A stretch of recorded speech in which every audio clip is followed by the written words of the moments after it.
नमस्कार दोस्तों, आप सुन रहे हैं 91.2 एफएम पर बदलते शहर की धड़कन। हेलो हल्द्वानी से मुझे यानी रितम्रा नैनवाल को। जैसा कि आप सभी जानते हैं कि आज 2 अक्टूबर है और आज के दिन पूरा भारत राष्ट्रपिता महात्मा गांधी और देश के दूसरे प्रधानमंत्री लाल बहादुर शास्त्री जी की जयंती मना रहा है। इसी क्रम में लाल बहादुर शास्त्री जयंती की इस प्रेरक पेशकश में आप सभी का हार्दिक स्वागत है। आज इस कार्यक्रम के माध्यम से मैं आप सभी को भारत के अद्वितीय महापुरुष, भारत के दूसरे प्रधानमंत्री श्री लाल बहादुर शास्त्री जी के संघर्ष, विचार और कार्यों का परिचय कराने जा रही हूँ। लाल बहादुर शास्त्री जी का जन्म 2 अक्टूबर 1904 को उत्तर प्रदेश के मुगलसराय में एक सामान्य परिवार में हुआ। वे बाल्यकाल से ही सादगी, नैतिकता और उच्च विचारों को अपने जीवन में अपनाते रहे। बाल्यावस्था में ही पिता का निधन, आर्थिक अभाव जैसी कठिन परिस्थितियों में भी उन्होंने अपनी शिक्षा पूरी की और स्वतंत्रता आंदोलन से जुड़ गए।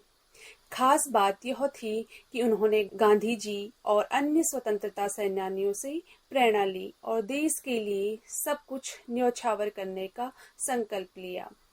लाल बहादुर शास्त्री जी ने स्वतंत्रता आंदोलन में सक्रिय भागीदारी निभाई। वे कई बार जेल गए और देश की आज़ादी के लिए संगठित प्रयत्न किए। आज़ादी के बाद वे उत्तर प्रदेश सरकार के मंत्री बने, जहां उन्होंने मानवीय तरीके से भीड़ नियंत्रण हेतु पानी की बौछार का नया तरीका शुरू किया।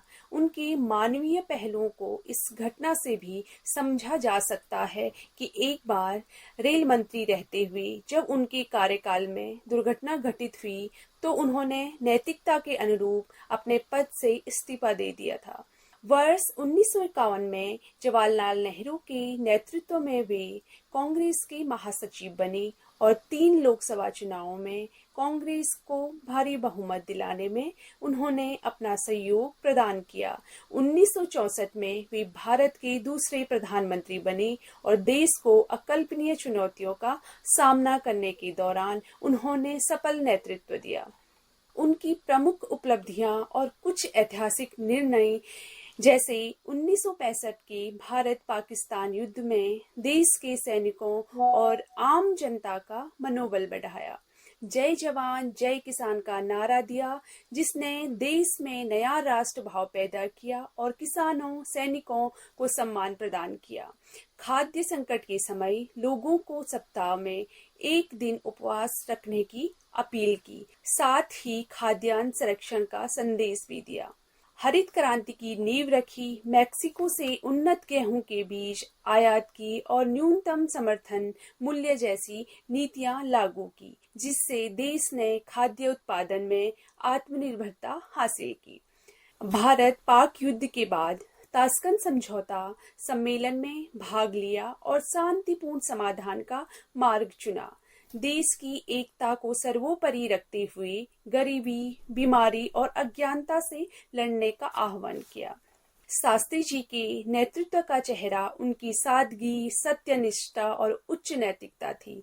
सरकारी जिम्मेदारी के प्रति ईमानदार रहते हुए उन्होंने नैतिक मूल्य और जवाबदेही का अनुपम उदाहरण दिया।